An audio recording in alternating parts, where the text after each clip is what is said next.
I was just, you can talk about just kind of what excited you and enticed you to come out to Laughfest this year.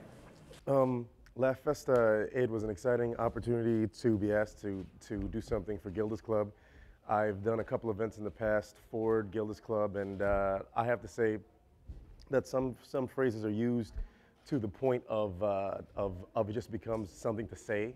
But I feel that with Gilda's Club, you know, the laughter for medicine, it's true, and it's great to actually be able to use what you do to use your powers for good. Sometimes instead of just in the hustle of show business. Oh, I've got to get on this show, or I'm doing a show, I'm doing this. This is actually something that it means something to every single person who is helped and touched by Gilda's Club.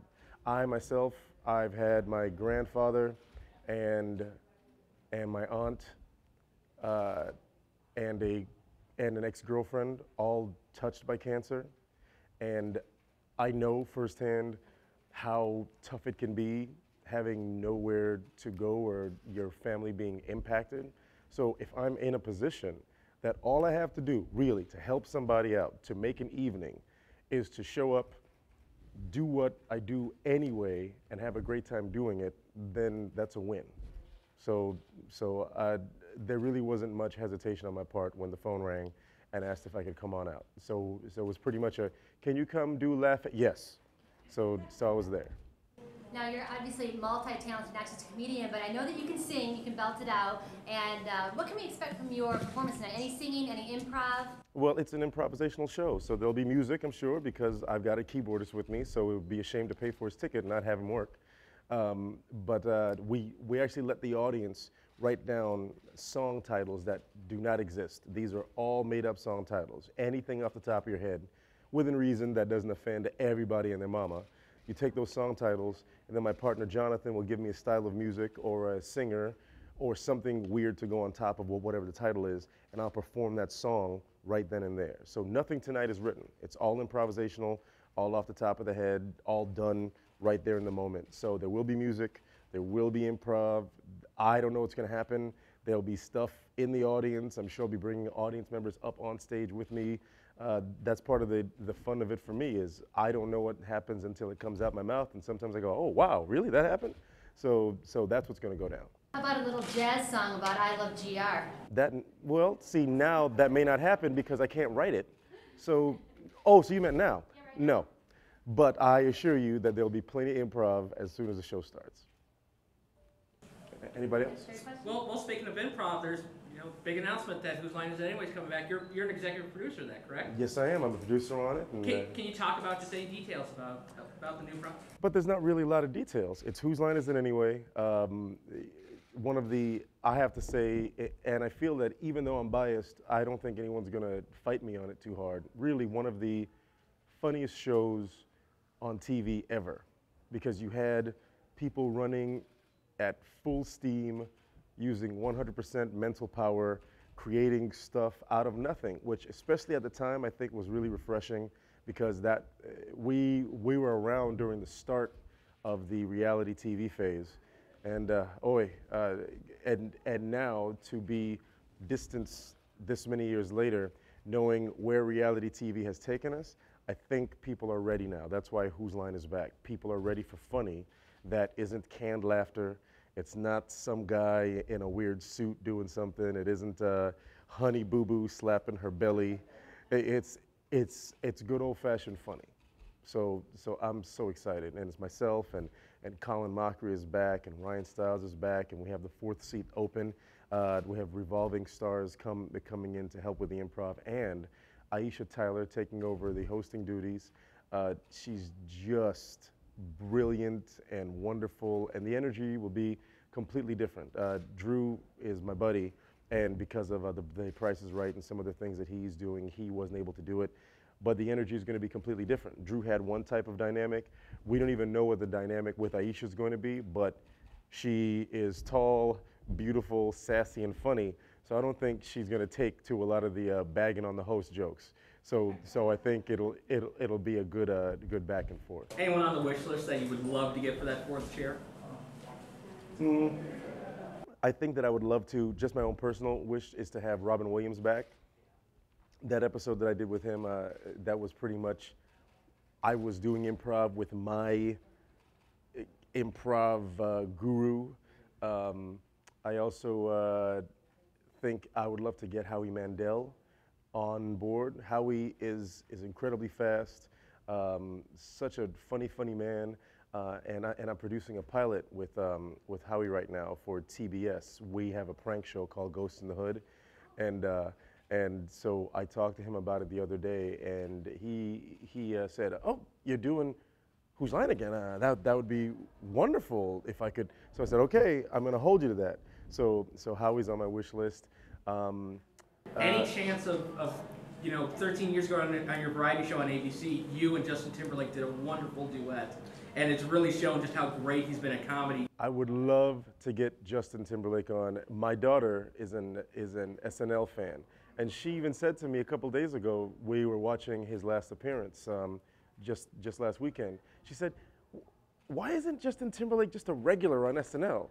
And it's hard to explain to the 10-year-old, because he could buy SNL right now. But I think it just shows that Justin has a true love for comedy, and he's good at it. So if we could get Justin on, that'd be a real score. So don't think the phone calls haven't been made. So Justin, we want you. While you're in town for Laughfest, are you able to catch any other shows, or is there anyone you would like to catch if you have time? There's no way to catch anyone. I'm just here for Laughfest for this evening and for the snow. And then first thing in the morning, I'm back on a plane. What do you think about Grand Rapids? Anything favorite about it? Have you maybe gotten outside at all? No, there's nothing favorite except because I went right from the airport to my room. I was on the red eye, so I'd love to be able to say, "Oh, I enjoyed the teeming architecture of it," no, but I got a chance to see nothing. But what I have heard about the city on my way in from the friends I've met and from my guides, they've talked about the art scene. I had no clue that the art scene here was so amazing, and the theater scene and even Laughfest, to be able to pull off a huge citywide comedy festival. I think people have been sleeping on Grand Rapids, and I have to admit that I'm one of the guilty culprits of that, but no one tells us. So it's like you guys are keeping all of this awesomeness to yourself and not telling folks. This is great. Yes, sir. Do you adapt your performance to sort of what you might perceive the expectations of your audience would be, or do you just do what you're going to do? I think, well, that's a mixed question, because I think like any person, any seasoned stage performer, you always adapt your show to who's there with you. You aren't just gonna go in and go, "Okay, this crowd, it's a bunch of 60-somethings, I'm singing some punk rock, and I don't care." No. But what I think that you end up doing is I'm not gonna change the fact that it's an improv show, so I don't know what's coming, but I think your pool of references can change a little bit.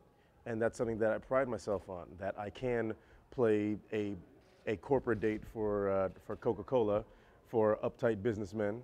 Then I could play something for churches, but then I can play Vegas, or I can play a comedy club, or I can play Laughfest. So I think it's all about just being as open as you can and taking whatever the audience gives you, and then you adapt the show.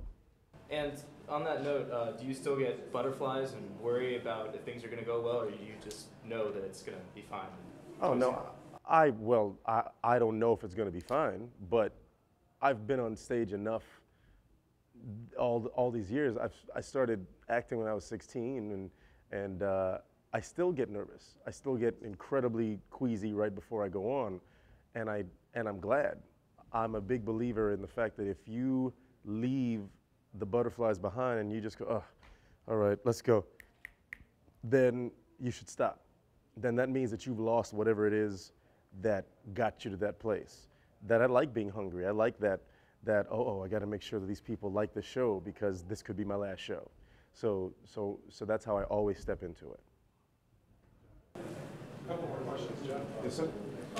Hi. The festival was founded to support Gilda's Club, which takes care of people with cancer and other issues. Gilda Radner lost her funny, found her funny. Cancer's a touchy subject now, and a lot of people some people think that we can't joke about this. I was wondering what a professional might say about how do we take cancer and face it squarely and laugh at the situation. Well, I think you can. I think you can joke about anything that scares you, horrifies you. It used to be forbidden to mention those things in good taste in public, but I think humor's adapted, and there's an art to it, and that's the thing that I get frustrated with sometimes. There's definitely an art to joking about cancer, or I'll even say to AIDS, or a car crash, or someone dying.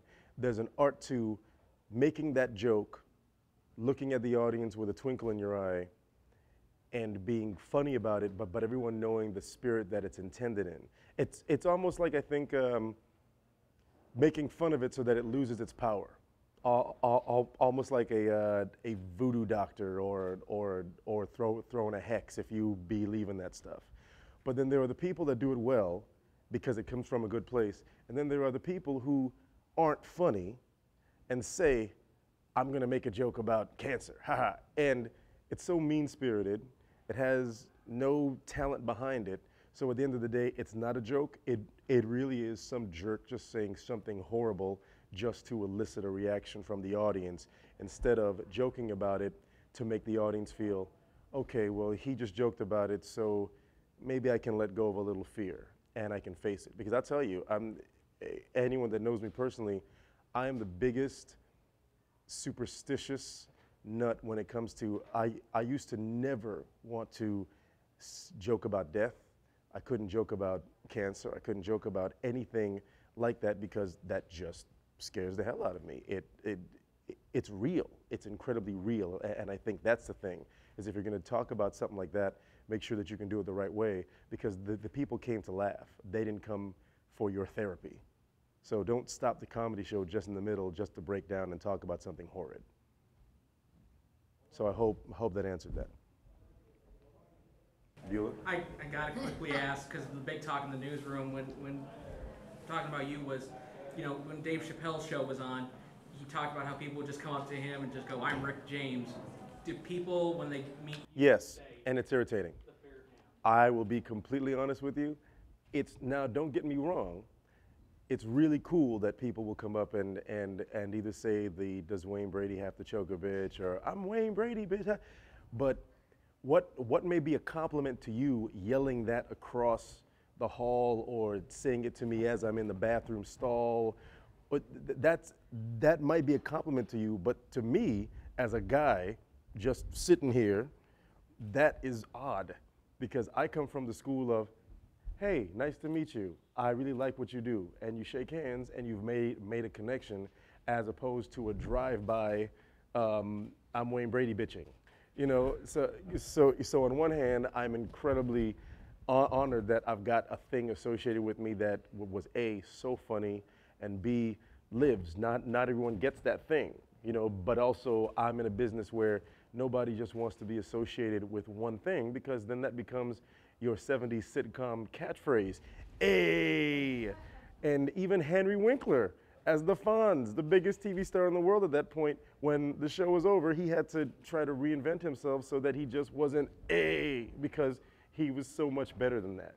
So it's an incredible compliment, but there are days when I go, really? Why did the 8-year-old on Twitter just write, does Wayne Brady have to check? Oh God, really? So that's the answer to that. well, as a game show fan, I can say that I'm just glad that Let's Make a Deal is back with so much energy that you brought in, and it's really, you can really see how your improv skills have made that show just a lot more fun. Oh, thank you. Well, that's why I signed on to do it, because Lord knows I didn't sign on because it was a game show, because I'm not a big fan of game shows. I like trivia, so my thing with game shows that I would step back sometimes and go, well, that took no skill. That was just luck. That guy just, whereas Jeopardy or something, you know, that's cool that someone has to think. But then once I took over the reins and I was in the middle of it, I went, oh, that's what this is about. This is fun. And that's cool that that person didn't answer a trivia question, because they're A, having the time of their lives, and B, we just changed their lives because they got something. And I was able to make that happen and be funny doing it. So that makes me incredibly happy. And the show is killing it right now. So just wait till our next season. We've got some big guest stars coming up, some really cool games, more improv challenges. We're basically doing a big, you know, like the big Spanish game shows where you don't know what's happening, but all of a sudden, estamos jugando, and there's a donkey and a half-naked girl, and then balloons and money in the air. That's what Let's Make a Deal is going to be. We're going to kill it. Okay, thank you. Thank you guys so much. Thank you, sir. Bye, everybody.